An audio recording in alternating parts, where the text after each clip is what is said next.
Record. Hi folks, how you doing today? My name is Matt and I'm here with the 2021 Jeep Gladiator Rubicon. We'd like to thank Lee Auto Mall of Westbrook for providing us with this perfect example today, and let's get started. So right up here is a 2021 Gladiator Rubicon in Hydro Blue Pearl, which by the way looks awesome. I love this color. And this one right here is definitely a higher option model. So we have the Rubicon, so we're ready to go off-roading. We have the Fox 2.0 shocks. We have Vulcan Wild Peak tires. This has a Dana 44 front and rear axle. This one has 410 gears. You have the color matched hardtop, and also on models, some other models you don't get color matched fender flares. On this one you do. It's kind of a toss-up of which looks better, but this definitely looks good. On top of that, with the Rubicon model, you get the rock sliders right here, so it's not just a trim piece, it's actually metal, and same with the front and the rear bumper. You have multiple locations where you could attach, say, a tow rope. You know, if you're pulling that guy in the Humvee out, maybe not.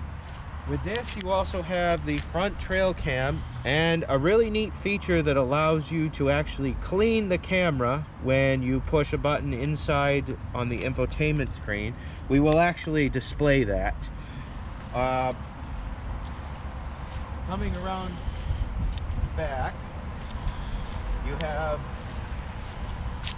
more metal for protecting you on the trail, another slider.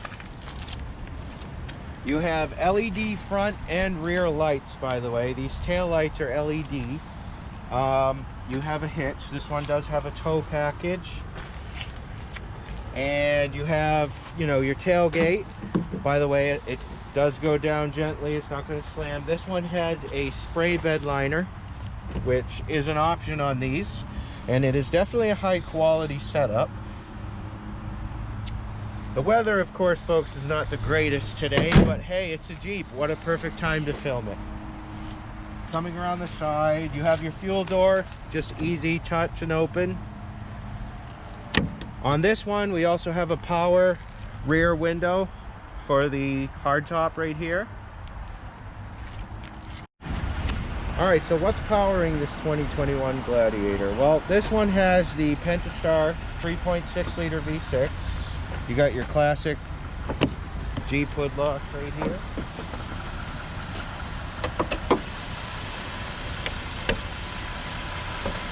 So what does this make for power? Well, it makes 285 horsepower.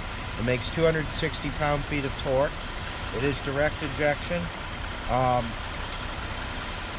This would be one of your engine choices for the Gladiator. It's also available officially this year with a 3.0 liter Eco Diesel. That engine is 260 horsepower and 442 pound-feet of torque. That's an additional $4,000 option on top of your price tag, and with the diesel, you actually can only have the 8-speed automatic, which also adds an additional $2,000. So getting into the diesel market, you'll be looking at about $6,000 on top of your current price tag. The diesel obviously will offer better towing and more fuel efficiency. Expect to get around 26 to 27 miles per gallon with the diesel. And then the gasoline engine itself, I believe, is rated at right around 19.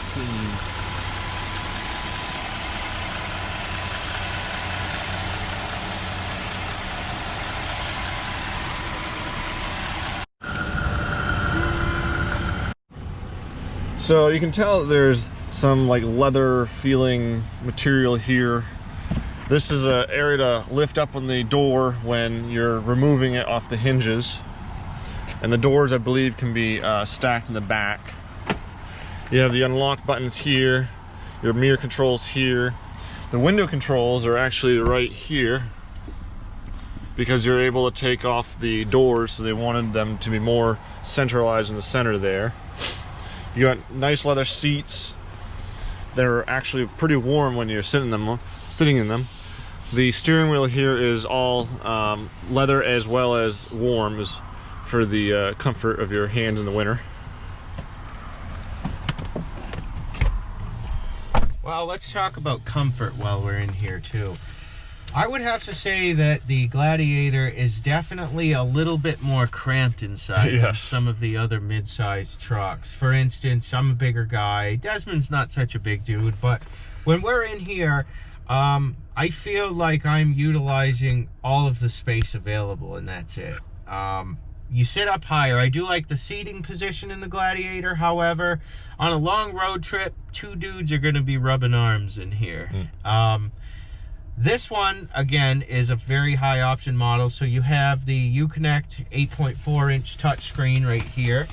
On top of that, this one has heated seats. It has a heated steering wheel. You can look at your backup camera here. And then if you want, you also have your front camera. And again, the funny button, so you can clean your front camera. How cool is that? I'd probably push that all the time just for the fun of it. Climate. This one also has nav right here. You have you can set your destination or whatever you would like to do with your nav. You have a separate for your cameras as well. Everything's actually neatly organized. The screen doesn't really seem to lag all that much. It seems to respond very well. You have all your HVAC controls here as well, which is exciting because I'm glad that Chrysler also made it so you can control your HVAC from knobs and buttons. Some of us, we really don't like to just control everything with the touchscreen. So you could control your speed, you know, your usual climate controls. You can also control your heated seats and wheel from down here. I like how big these buttons are. Yeah, you know, you can actually, these buttons are nice. You can grip them.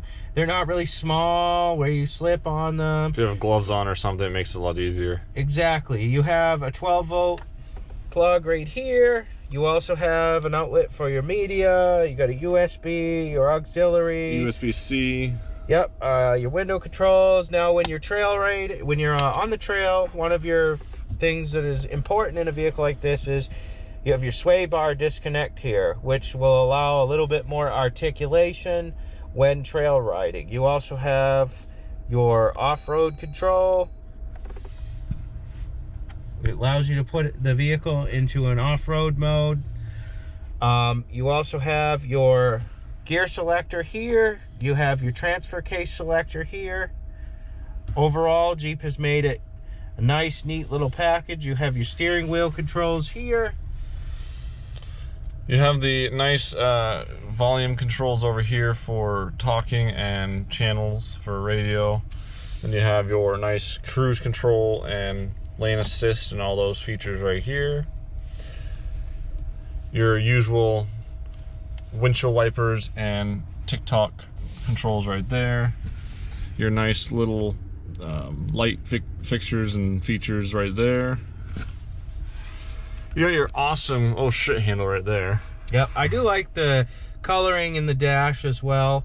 Also, as well, this one is equipped with HomeLink, which I absolutely love myself. I can't go anywhere without it. You have your SOS and your assistance. You have your sun visors, by the way, I noticed are like a hard plasticky material instead of your standard cardboard wrapped with, you know, fabric. These are actually really cool. You have, you know, your vanity light, and then up here you have your controls to remove your top. It's just a simple latch, and then you have another latch. Is this fiberglass, do you know? This is fiberglass, yes. This is a fiberglass hardtop. This one does not have the optional headliner with it, but that is an additional option. You can get a headliner for the hardtop. You have all your lights right here for the interior. So these are individual management for per seat. They did that so that way you can remove your roof here without the lights being in the way. And your speakers as well as in the center beam. So for the amount of money you would spend on this Gladiator, this one prices out at $62,315, which is not for everybody, but if you kind of want the ultimate, you know, factory off-road American built vehicle, well, I would say this is a really good option for you. There are even more options you could add to this to make it even more money. You know, like I said, there's a headliner option, there's a plethora of tops you could choose from. You know, there are all kinds of accessories. The Jeep world itself is crazy. There's just an endless amount of accessories. And in that aspect, the next thing we'll do is we'll take this for a test drive and let's see how it goes. Awesome. One more quick thing is you should always look into the little Easter eggs that are this little Jeep right there on the screen. Oh yeah, kind of like a original Willys Jeep right there on the glass. That's kind of cool that Jeep threw that out there. All kinds of little Easter eggs all over this. All right, so driving around in the new Gladiator. We'll just take it out on the road, see how it feels. So right off the bat, I feel like I'm sitting sort of in a box. I'm just in this long box, kind of going down the road. I like the steering wheel. It feels really smooth to touch, you know, and it is heated, so my hands are excited to be touching the steering wheel. It's pretty quiet in here, you know, like most newer vehicles.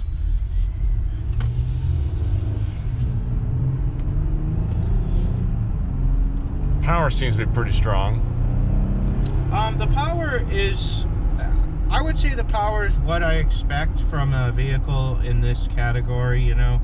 I mean, most vehicles in this particular range aren't really, they're not horsepower monsters. If you were really looking for more performance, I would almost opt for the diesel instead. Now, the diesel option is actually about 20 horsepower less than this model, but the torque is pretty much double.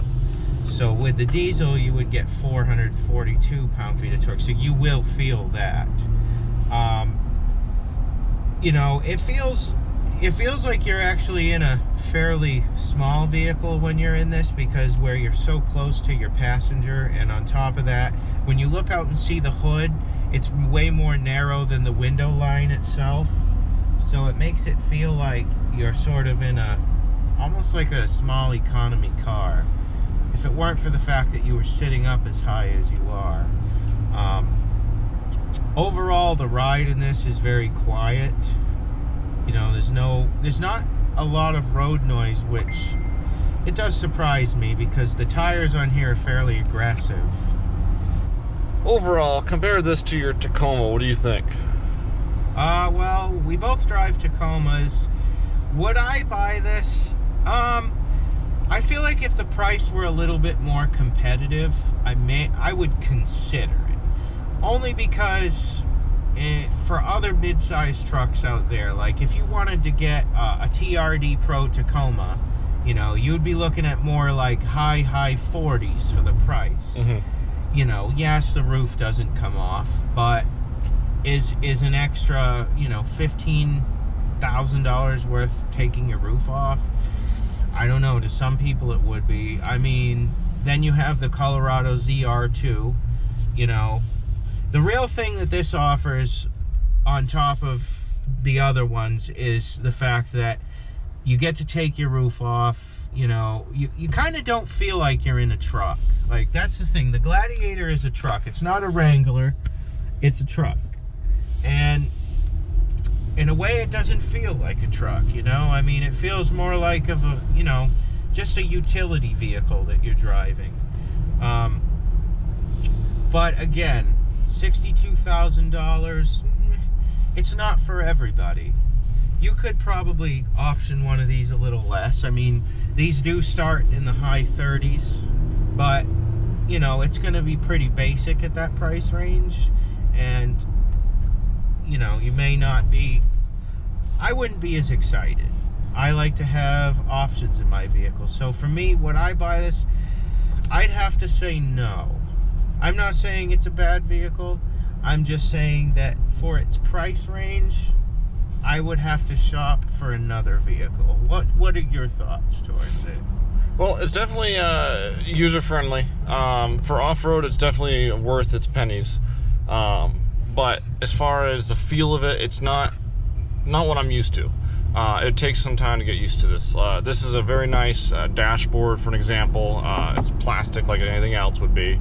I love the color schemes. I love the hard bumpers that they give you for options. I like the fact you can take the roof off.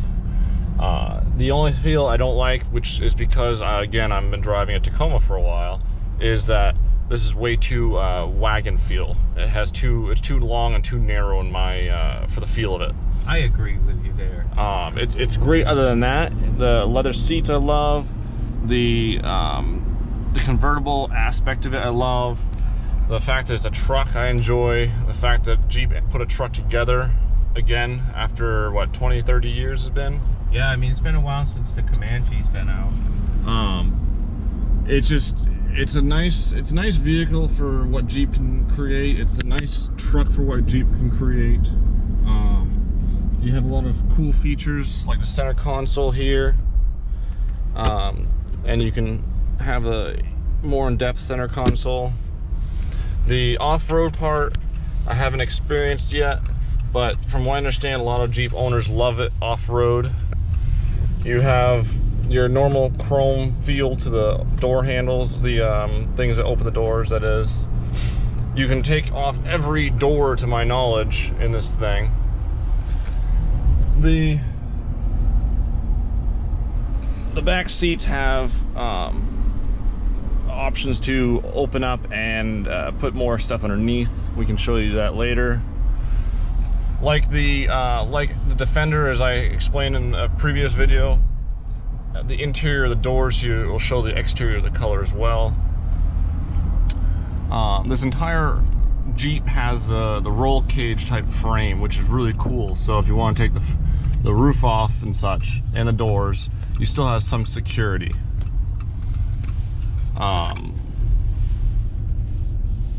Also, in the aspects of driving it, I've noticed that compared to some of the other mid-sized trucks out there, the Jeep actually has the smoothest steering, and the transmission is much smoother than the Tacoma that I drive and the Chevy Colorado that I've driven. You don't really feel any hard shifts or anything, and the transmission doesn't lag like in some other mid-sized trucks, and even full-size trucks. You know, as you're depressing the gas, the transmission it picks up really nicely. Also, I've noticed that in driving this, it does handle bumps really well. In fact, we just went over a set of railroad tracks because in New England we have a lot of those, and compared to other vehicles, it actually handled them pretty well. I didn't really feel it all that much. I didn't really notice that, actually. I wasn't paying attention to the railroad, so that's pretty good. No, so the ride quality in this Gladiator is actually really good. The instrumentation, the layout, everything in here is actually, it's really good. Everything's like within touch and accessible, you know. You have the push to start option, which is nice. You can leave your key right in the center console here. What else we got for options that I haven't experienced? The glove box is extremely small for what I would expect for a vehicle. You got just the normal navigations here, as we explained earlier. We have manual shifting for four-wheel drive and such, which most vehicles have just turning knobs now. I'd like to try out a standard sometime. Trying 4-low, or? Yeah, well, 4-low requires neutral.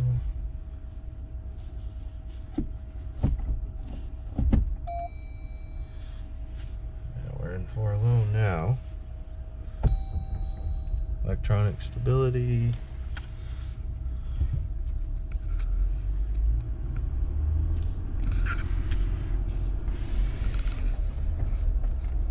Yep, we're in 4-low. As you can feel, it's all set. All right, guys. I'm gonna test this thing out a little bit. This is gonna be different compared to my my pickup truck. But Jeeps in general get a lot of popularity, and people love them. And this is a nice pickup truck so far. I'd love to tow with this thing sometime and test it out compared to my truck. because little trucks seem to have a rougher time towing over 4,000 pounds. They always seem to have the difficulty in being a tow without sucking up too much fuel, and you can feel the trailer behind you normally, and it's very sluggish.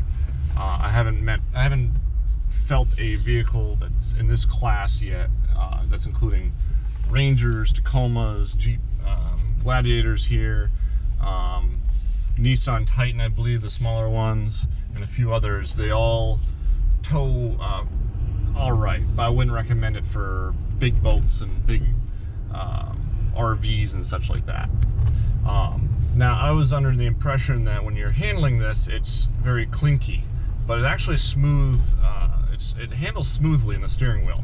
I'm not going to take this onto the interstate, but I've been told that on the interstate it's a little more rough. The thing I don't like about the floor in this vehicle is the carpet. The carpet should not be in an off-road vehicle, but that's just my opinion. It should be all rubber and plastic related objects. But yeah, it's for a pickup truck, it's not terrible. It's not the top of the line, but it definitely, for your general back and forth commute for either a basic dad or a basic mom who's just doing stuff around the city, rural areas not so much, but the little bit side country, you can definitely do a lot with this thing. You can do your basic gardening, you can do your basic lumber stuff, you can bring your canoes, kayaks to different places. You can go and do your basic camping in this. They have a lot of accessories for camping. But for long-term use, if you're gonna do this as a workhorse, it's definitely not a workhorse. For occasional off-road, yeah, this thing's a monster. I would totally try it off-road if I could. Again, it has a lot of accessories for it, for off-road and on-road basics. Is it necessarily what you want for a combo of off-road and on-road necessities? That's up to you. This is a little too cramped for me. The luxury behind it versus the off-road doesn't go well, in my opinion. You shouldn't have all this luxurious items in an off-road vehicle. If you're going off-road, you want straight basic stuff. If you're just looking to get a somewhat off-road vehicle that's not hardcore with all the luxury, then it's totally up your line of vehicles. But if you're looking for severe off-road, you're afraid of busting all the bells and whistles, then I would recommend something a little more basic and less luxurious, I guess. What do you think? Well, overall, I mean, I think you hit the nail on the head. This isn't, I would say, a full hardcore off-road vehicle. The fact that it has carpet is also kind of a disappointing fact for me. I would think that, you know, a vehicle that I plan on getting muddy and filthy inside would, in fact, maybe have like some sort of vinyl flooring. In all honesty, carpet is more of a pain, if anything, when off-roading. Now, the payload itself on the Gladiator is actually not bad. Another topic here would be fuel tank capacity too, which is something I forgot to mention.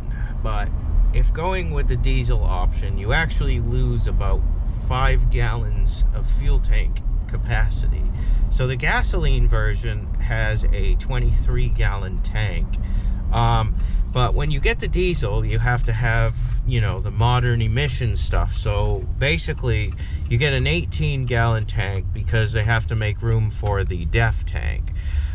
Don't expect your range to decrease, though, because where the diesel gets a lot better fuel economy, you know, with the Gladiator, you're getting 19 in the city, about 22 on the highway.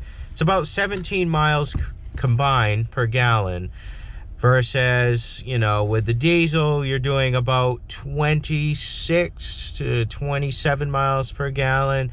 You know, the range will probably equal out to be about the same.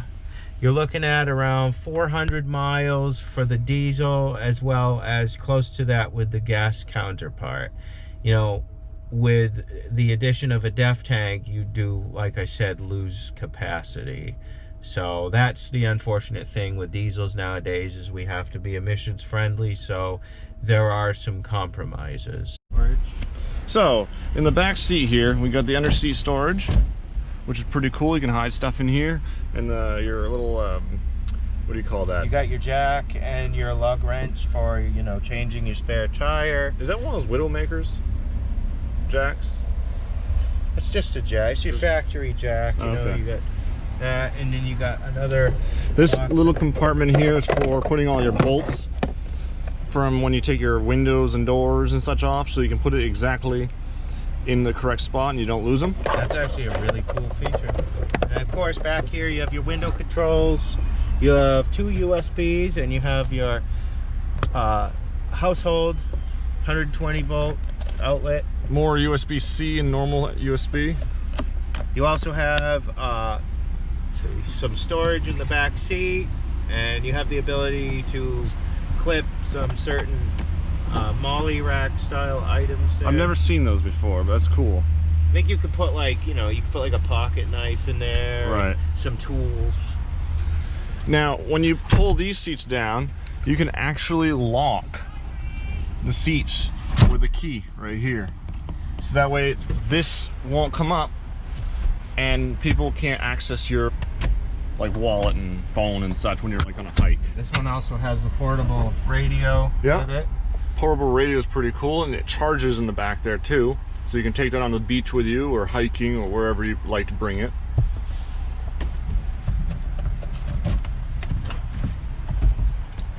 And there's more storage back here. So again, you can lock these seats in and protect your valuables. This window is manual, not electronic, unfortunately. And all of the window can be removed, the roof can be removed. Everything is protected by these roll cages. Now, for a tall person like myself, and headroom here, which is really, really nice. Not too many vehicles have that now, especially with the smaller back ends. However, I think we can all agree, carpet sucks. Why do we have carpet in an off-road vehicle? I don't know, that will always be going through my mind. You do have some nice little cup holders right here. I kind of like that versus up here, so it's lower to the ground and less chance of spilling. You have these cool rope features here for the doors so they don't fully go out, along with the weight version of it. Okay. So yeah, we have these awesome leather seats, which I love leather in a vehicle. It's freaking phenomenal, especially heated leather and cool leather. Does this have a cup holder option? No, it doesn't. Oh, right there. All right, cool. So most vehicles have cup holder options. I haven't seen one that doesn't, except for maybe something from the 50s.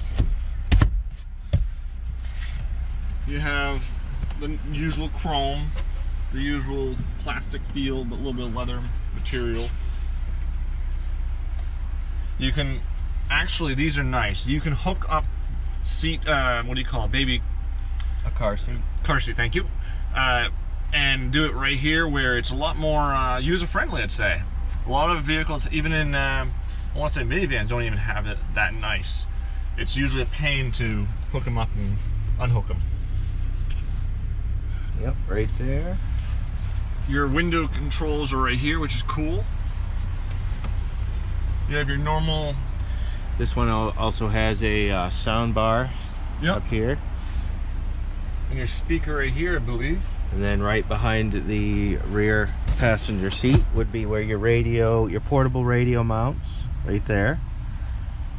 And then it looks like you have an amplifier. You have more anchoring locations for car seats. And I'd say that about wraps it. You want to talk about the payload? pretty much the last thing we'll talk about is the payload. Maximum payload for this vehicle with a passenger, with all the occupants and weight is 1,167 pounds. So that's actually, in the world of small trucks, that's actually about the norm. You know, I believe the payload is just a little bit less with the diesel itself. I believe the diesel is right around 899 pounds total. So a couple big Maine dudes and you're, you know, pretty much topped out. Now, isn't that more than what the Tacoma and the Ford Ranger offers for payload? The Ranger, of course you would ask that. The Ranger, I believe, actually has a higher payload. The Tacoma, no. Tacoma's right around 1,000, I believe. Okay. So, no. So this is more than the Tacoma. This can't tow more than the Tacoma, but The payload is what I'm the payload is a little more, yeah. Okay. Tacoma has about 400 pounds on this as far as towing goes. It's Okay. really not that different.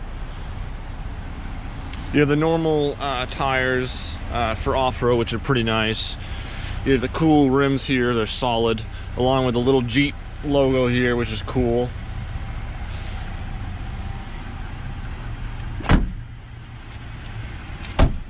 I think that does it.